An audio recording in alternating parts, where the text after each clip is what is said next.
And the community tours is something new we started. So this is an opportunity for individual adults who are musicians that might play in a community band or maybe not play in a community band to come on a similar kind of tour. And that tour is typically 10 days in Europe. And they do the same kind of thing. They perform 4 or 5 times during that time period. And they're coming back from these tours saying it's life changing for them as well. They're not only coming back from the tours and saying that, they're signing up for the next tour. Right. So in 2024, the tour was so successful that 20 people came on the 2025 tour with me. Well, it's amazing that AMA, American Music Abroad, is celebrating 50 years in 2026. So it's an amazing history since 1976. People often ask about, how AMA got started. And from what I understand, it was started by a band director in South Jersey who decided to take his band to Europe, but not just his band. He invited all the surrounding towns to go with him. And it was so popular that within a year or two, he needed to split it into 2 different tours. And then those grew. And before he had to leave teaching and go into it as a full-time family business to, I think the majority of the 50 years, we've had about 7 or 8 different student tours from all over the Northeast, traveling to Europe, giving amazing experiences to the student participants. Yeah. And over the last 4 years, we've been able to expand that out into the South as well. So we now have a Nashville, Georgia-based tour, and they're going to be taking probably a shorter tour this year, maybe 15 days. But As well as the collegiate and the community adult tours that we've started in the last few years, which we'll talk about in a little bit. yeah, Um, how long have you been doing the program, Keith? My wife and I both were directors, very fortunate to be directors on this tour starting in 1998. So we've had over 26-7 tours on the Gold Tour specifically. Our tours have all kinds of names, colors, and Freedom Tour, Liberty Tour, Stars and Stripes Tour, but we have a gold, silver, bronze, red, blue, and so forth.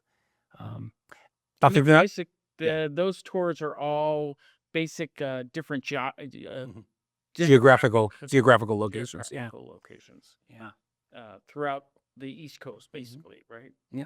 So in a nutshell, the most of our tours are 16 to 20-day European experiences. 3 weeks is a long time to be in Europe, but usually we hit 5 to 6 countries. Last year we even hit 7 countries, but you get a lot of bang for your buck when you draw a circle around Switzerland in Europe, and you can hit Germany, Austria, Italy, France, Czech Republic, as Belgium. So the students experience a lot of different cultures, languages, architecture, foods. Now the money's the same, but in the old days we used to change money at every border, and that was a lot of fun too. And we perform usually 6 or 7 concerts while we're there, for free concerts for European audiences. It kind of turns out to be every other night on the tour there's a concert performance. Most of our groups actually begin their tours at a college or university for 2.5 days to put their program together. Rehearsals, orientation sessions. Get them know each other. Yeah. Because these kids are coming from 20, 30, 40 different high schools. Yeah. And there might be one kid from one high school and 3 kids from another high school. They're meeting each other for the most part on that first day of college. They might have a spring rehearsal or something like that, but they're getting to meet each other. They're getting to know each other. You're doing activities with them so they get to know each other. You're getting to know them. They get to know all the directors. Yeah. I think getting to know the staff and the directors who are the ones that are going to be responsible for them and taking care of them for the next 3 weeks in Europe. I think for a high school student is important.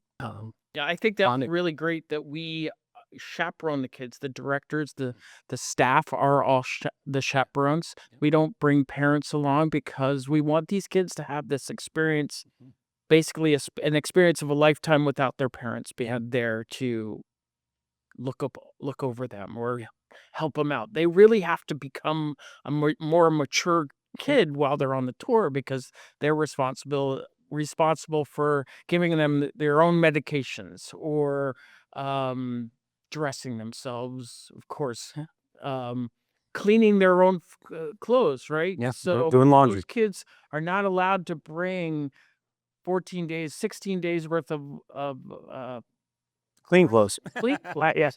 So we actually have them clean their clothes halfway through the tour, right? So And that's an experience. I think going back to the chaperones, it's important to note that we have a 1 to 10 ratio. So if there's 150 students on the tour, we have 15 adult chaperones.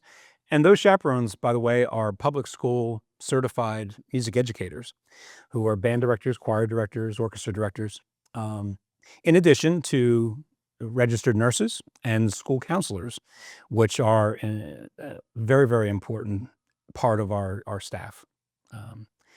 And musically, the staff, they rotate and all conducting different songs. So on the podium, not only in rehearsals but in performances, every song is being conducted by a different director, and it's very different from their school experiences where you have a band director or a choir director who conducts everything. So they all have different ways of conducting, right? Yep. They have to experience a different baton usage, right? and rehearsal pedagogy, Right. yeah. So it's great to get 6 or 7 of those viewpoints versus 1. And 2.5 days of rehearsal time. It's really not that much when you really think about it. When they might be playing an hour-and-a-half concert between the band, the choir, and the orchestra, that's a pretty long concert to prepare for in 2.5 days, right? Speaking of our concerts, it reminded me that our concert venues in Europe are just so very unique.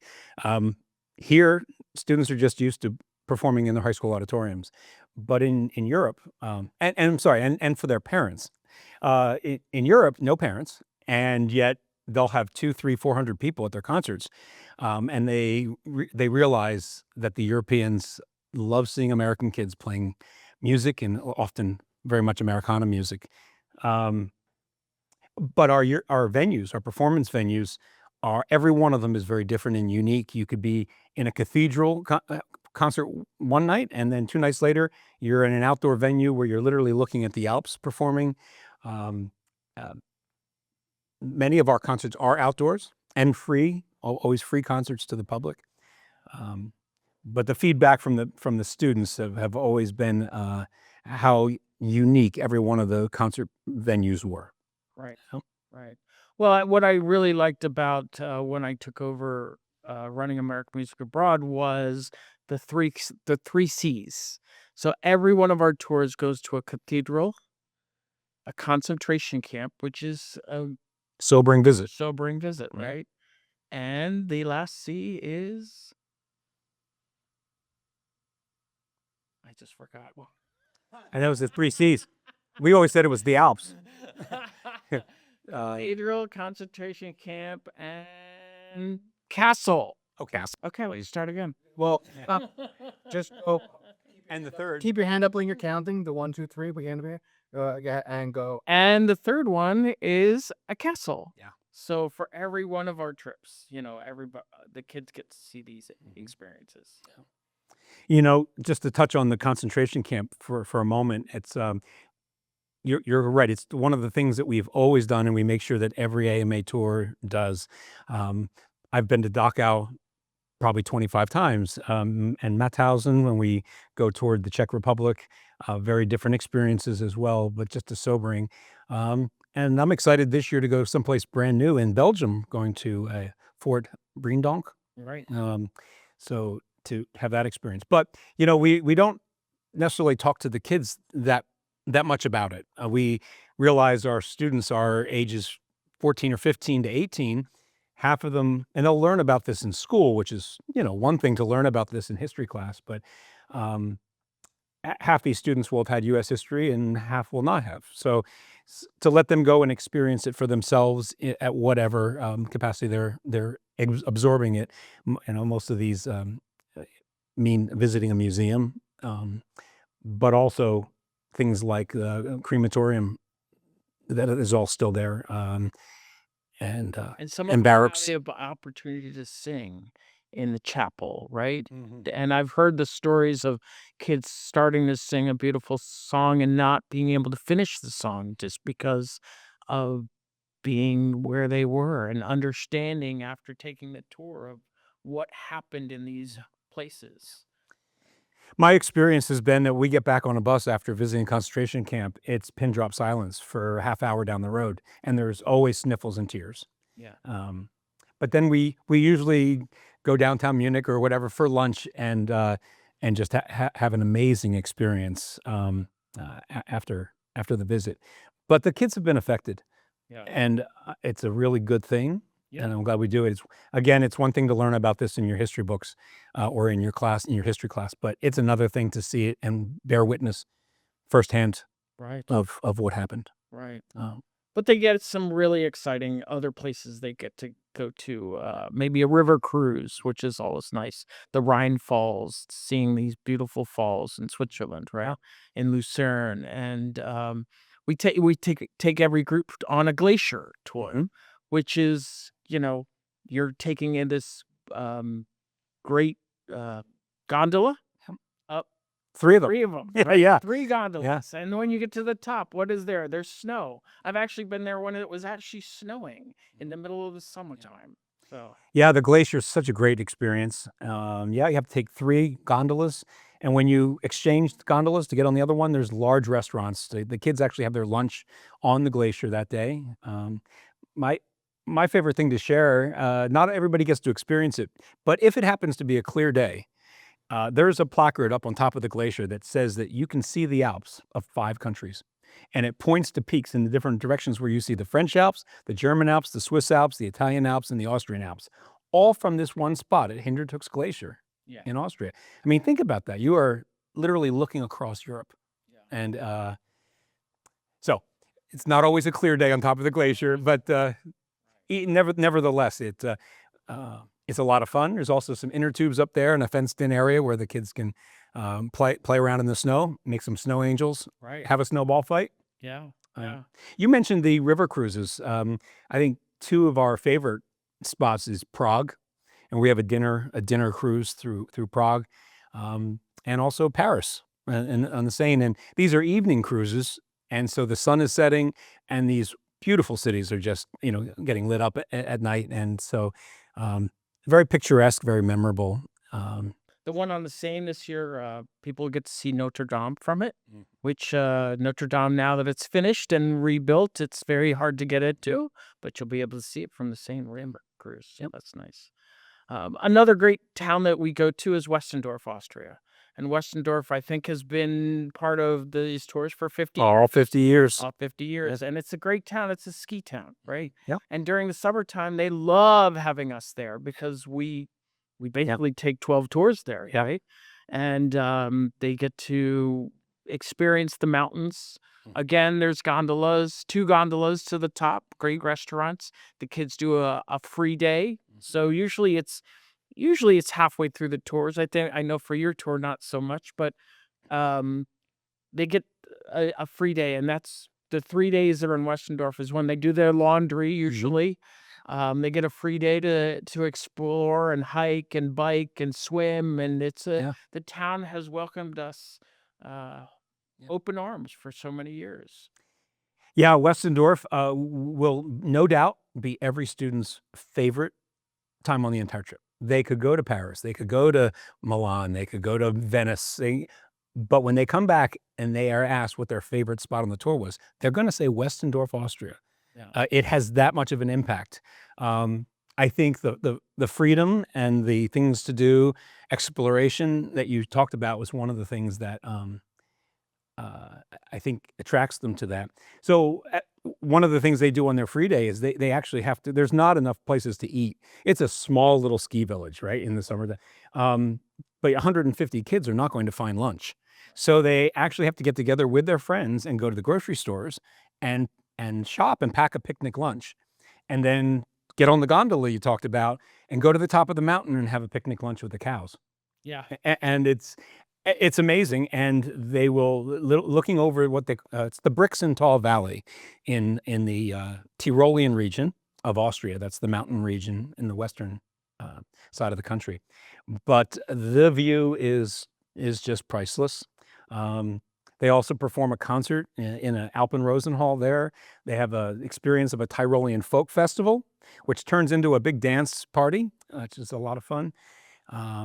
So yeah, it has everything, but it's very different what you would expect on these tours. It's very And you love this town because you get to spend the most time there. I do. So Yeah. Keith gets to actually, instead of going to a college, he automatically flies to Munich, and spends 5-6 days in Westendorf. Yep, we do. And during that 5 or 6 days, we also go to the glacier we talked about and take a day trip to Salzburg.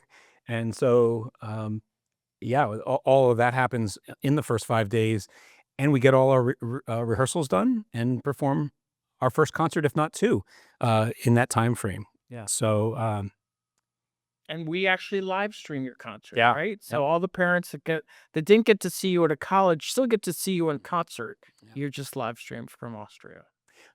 Just to touch on on the Gold Tour, it unlike the other tours that you talked about that are usually very regionalized, we're the only one that comes from many different states. So we're spread from New Hampshire to Maryland, and 6 different states are represented. And it makes the European start without going to the college better for our needs, because parents bringing their kids to the college aren't going to be around for three days later for a farewell concert. That's a extra expense if they were to do that and stay in hotels. But so to be able to have that live stream experience, our first time doing it, we had 600 people on the live stream that night during the concert. It's worked out really well. Right. And I wanted to mention that although our tours are mostly East Coast, we recruit East Coast. We've had kids from all over the country, and we welcome kids from all over the country to come on many of our tours, or all of our tours for that matter. I know that I just got a request from California for some tour, and so we'll just, whoever is available, we can take them. Yeah, I believe I'll have my niece from Georgia is going to probably be on my tour, and I've an interest from California and from Illinois that have all. It might be also important to mention that all the students who come on the tours have a director recommendation. Right. It's important. It's not just a musical recommendation. We say it's a recommendation. Would their director want to spend 3 weeks in Europe with them? That's right. Yeah, because if they don't, I don't want them on my tour. We don't want them going. But it's about character. It's about those people who would benefit from the cultural and the travel and the social experiences that this tour is going to give them. There's always great musicians on the tour who can fill the first seats and the first sections, but there is an audition, though. there is. The audition is more for seating than anything. You don't have to audition to go on the tour. Yeah. But we have a audition in January for seating purposes mostly. Yeah, I always say in meetings, how do I know how you play? Do I put you on first clarinet and give you a solo, or do I put you on third clarinet? So we need to know how everybody plays, and our staff listens to all the videos that are sent in, and evaluates and decides who plays first, who plays second, who plays third, and that's how we seat our ensembles. Yeah, that's great. Yeah, we don't like to call it an audition, but a seating recording, and we do require that everybody submits one. Yeah. What are some of your other favorite destinations? Well, we didn't talk about Dinkelsbühl. Yeah. Dinkelsbühl is a medieval town in southern Germany. 3 German cities that is a walled city. Walled city and fully moated, Right. which we also give the kids a free day there because it's fully moated. Right. So, it's cobblestone and all the homes, original 10th century homes. And I say in meetings to kids, do you have any idea how old that is? 10th century. Because they don't. You see the wheels turning. I'm like, that's 1,000 years old, over 1,000 years old. I mean, nothing in our country is over 250 years old. And the cathedral right in the middle of town is at least 10,000 years or 1,000 years old, right? Yep. And one of my favorites. It looks a little weird because the spire is so short. They ran out of money. The story is they ran out of money, couldn't finish it. Yeah. But when you go in, it is just there's a lot of light in there. I think that's one of the reasons I like it, and it's just beautiful. Yeah, I think all of our choirs at some point get to sing there. Yeah. I heard your choir this year, and it was amazing. That, and you're talking about in addition to our concerts. Right. We've actually performed our full concert in that church, but in addition to our 6 or 7 concerts, we do visit the cathedrals like you talked about, usually multiple great cathedrals, and get a chance to do an impromptu, just get the choir go up front and take 10 minutes and sing some of their a cappella pieces. We always have the choir staff prepare a cappella pieces with a part of the concerts so that they can do them when we don't have the piano and we're just visiting a cathedral, and they can do that. This past summer, we were very fortunate enough on the Gold Tour to have scheduled concerts, 20-minute concerts at the Dom Cathedral in Salzburg, where Mozart was baptized and where he played in organs as a young man. And then also in Vienna, in St. Stephen's Cathedral, we had another stellar opportunity to have a 20-minute performance there. So those were very, very memorable in addition to our regular concerts. Hey, going back to Dinkelsbühl, can I just add a little bit more about Dinkelsbühl? The history of the town is remarkable, and one of the reasons why we go there, the story goes that in 1620s, the Swedes came down from the north and were conquering this area of Germany. And the Swedish army was camped outside the wall, getting ready to attack Dinkelsbühl. And the story goes that he saw Dinkelsbühl children, and he reminded him very much of his own children, and so he decided to spare Dinkelsbühl. There's even a statue by the church you were talking about of the Swedish general and a Dinkelsbühl child. But they celebrate this history every year with a famous festival called the Kindersäcken, and it takes place in July. It's a week-long festival, and people come from all over the world and swarm this town. And there's literally parades 3 or 4 times a day, and it's a big party for a whole week. And where can you witness the celebration of a town's history like that? It's simply amazing. So the Kindersäcken Festival, and the Gold Tour has been very, very fortunate that our tour has crossed that week of the festival in some way, probably the majority of the years that I've gone. Yeah.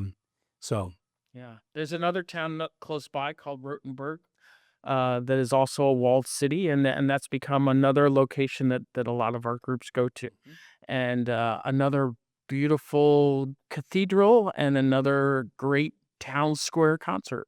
So acoustics in the middle of this town are amazing, and we had 4 or 5 groups perform there this summer.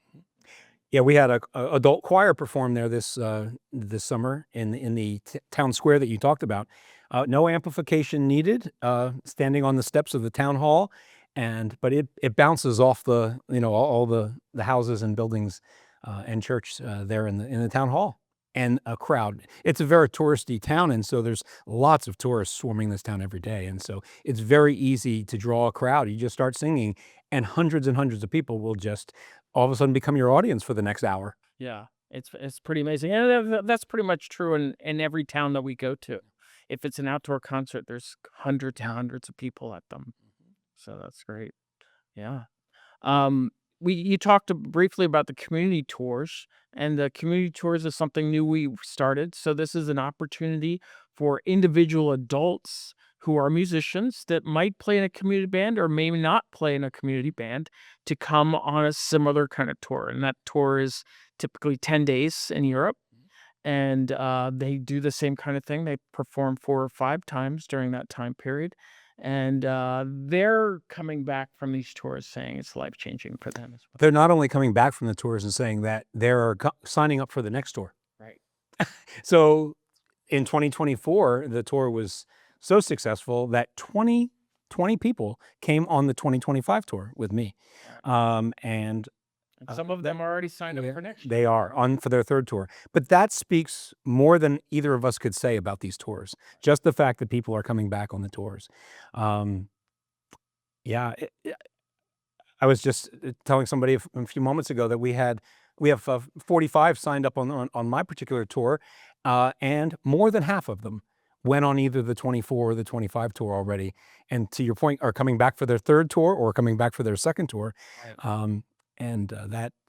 That's amazing. Yeah. Yeah. We're thrilled to have 2 tours this year. One's in late May and one's in late July, right? So, and the one in July is going to start in Amsterdam. Amsterdam. So that's a new start location for us. They're going to rehearse in Amsterdam and then they're going to work through Belgium, Normandy, and Paris. Yep. So, And great tours that we've had the last 2 years. Last year, the first year, we started in Prague and rehearsed in Prague and went to Salzburg and Vienna and Budapest. And so because there was so much interest to come back the next year, and they were telling us on the tour that they're coming back, that we definitely had to plan a new tour. And so we planned the next year, this past summer, from Austria to Germany, into Strasbourg, France, and Switzerland. And that was, again, very, very successful, which is why now our third tour in this, for the Independence Tour, is now, like you just, Netherlands, Belgium, and France. yeah. So, And then the other tour that we do have is a Collegiate tour. And the Collegiate tour will be conducted by 6 or 7 college professors. We've had students that were on our student tours come on these tours, but we've also had just students from colleges. And probably last year we had, I don't know, 15, 20 different colleges represented. And this year we're hoping to have more. And same kind of thing. It's a 14-day tour. And it's a great experience for those college students who may not have the opportunity to travel to Europe in their college. And maybe there's a lot of them are just continuing their musical training from high school and are able to travel with us. yeah. Just to add something I was thinking about, that you can splice in or tag in, that the students that come on our students tour, come from all different high schools. As you mentioned, maybe 30, 40 different high schools that come on a tour. And sometimes they're the only student from their school. And you think about how they're not only not traveling with their parents or anybody they know. And that takes an awful lot of courage. But I would say probably 20% of my tours from year to year, that's the case. They are the only one or one or two from there. So the staff on each American Music Abroad tour, as we talked about, are qualified music educators. And they are usually recruiting, first of all, from their own schools. So they know their kids, but then they also recruit from schools around them, which in their network. So they know the programs, they know the band, choir, orchestra directors at other schools, and they hold in-person meetings to present the tour to students and their parents. But realize we're not just going to any high school. We're not doing mass mailings and just inviting anybody. We're going to schools where we know they have good programs and where we know and trust the band and choir and orchestra directors and ask them to nominate their students or recommend their students. Those students need like we said, need a director recommendation. Yeah, and so for students that hear about our program, which plenty of people are hearing about our program, and may not be in one of those schools that typically recruits for us, they can apply. They still need a director recommendation. So we ask the director. We have a form they fill out, and they send us a recommendation, and that's really important because as we mentioned before, the maturity of a student going on a trip is utmost of importance Absolutely. to us. Yep. Critical. And the question usually is, would you travel with this student, for 3 weeks at a time? Yeah. So I think that's really important that we find the right kids. But, we cast a pretty large net. We probably reach out to 200 kids for 100 people going on a tour. So it's not always going to be the perfect fit for any family, sometimes because of cost, sometimes because of travel dates, sometimes because of what's going on in the world around us. So it's important to ask lots of kids, but we're looking for I would say, the better of the best, right? Absolutely. We're also asked often that timing and planning for sending your child to Europe is a huge decision. And sometimes it takes a couple of years of saving and planning for that to happen, or maturing. I have found that literally a quarter of my tour just finished their freshman year, a quarter finished their sophomore year, a quarter finished their junior year and senior year. Um, I've seen, I've heard feedback from parents that sometimes the easier time to afford it is when the kids are younger, like after their freshman or sophomore year, because as they get older, they're driving, money's going to insurance and college and cars and that sort of thing. And so, but then there's a lot of people that they're given as their graduation present or something like that. So it's up to every individual family for that. We do all our recruiting of the tours in the fall, usually from September through November. Our tours are usually filled around Thanksgiving time. It does take a little more challenging as you approach the holidays to have meetings and do recruiting. Also, we have a payment schedule that begins with a deposit in October, November, and then has December through April payments. And so the final payment isn't due until April, which allows you to spread out the payments. Yeah, sometimes there's a discount, if you want to pay up front, but a lot of people are unable to do that. But fundraising is also always a big part of what all of our students do. And the nice part is when the kids are freshmen and sophomores, sometimes they do come back. So we've had multiple kids that come back for their senior year or for a college program. Yeah, the fundraising is an important topic, and we definitely touch on that in our meetings with the students and parents. But I think the students who participate in raising and helping raise the money for their trips also appreciate it a lot more. And I have always had a handful of students every year who raise every cent of the tour by themselves, and that's remarkable. And I ask them, I hear the stories, and it's one student from Carmel High School, New York, Colleen Wallers. I'll never forget her. She paid for her whole trip, and she didn't have to because Grandpa paid for her two sisters before her. But she wanted to do it, and so she raised it all. I said, "How did you do it?" She said, "Babysitting. I saved all my babysitting money and raised the entire amount." And then she turned around the next year and she did it again. Wow, And she came twice. that's great. So that's remarkable. She had the benefit of knowing that her other sisters went. Yeah. And the great experiences that they had, of course. But I think the point is, if a student really wants to go, they can make it happen. Sure. I've also had many people from, little means that are able to make it happen. I think being creative in your fundraising is another important thing. We think that sometimes fundraising is just door-to-door selling or asking for money, which is all good, then ways to get money for your tour. But I had a student from Oakhurst High School in New Jersey. He was an all-state marimba player, and he decided he was going to have a concert at his church. And so he invited family, friends, neighbors for a potluck dinner at the church. And he put on a concert program. He played solo marimba. He played duets and trios with his friends.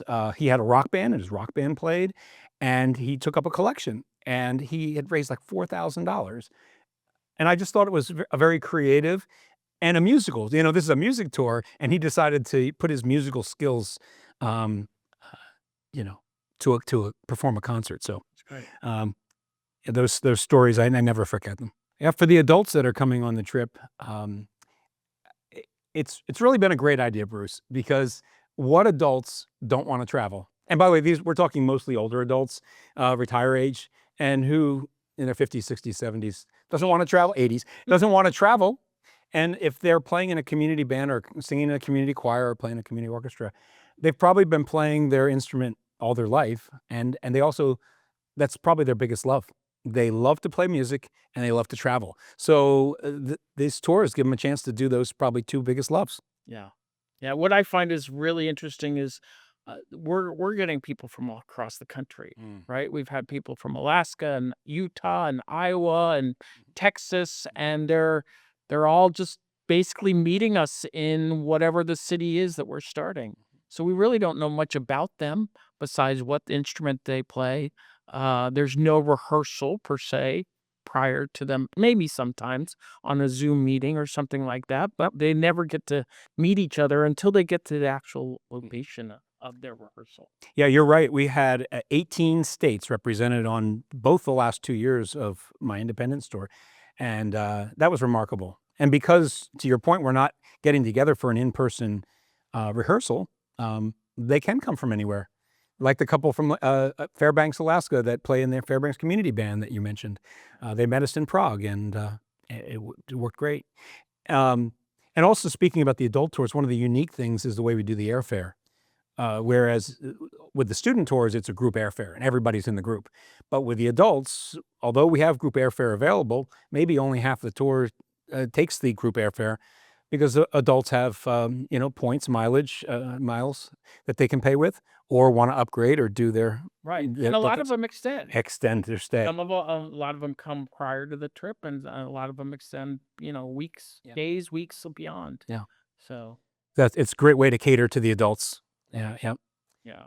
I've not met an adult that hasn't experienced an amazing time.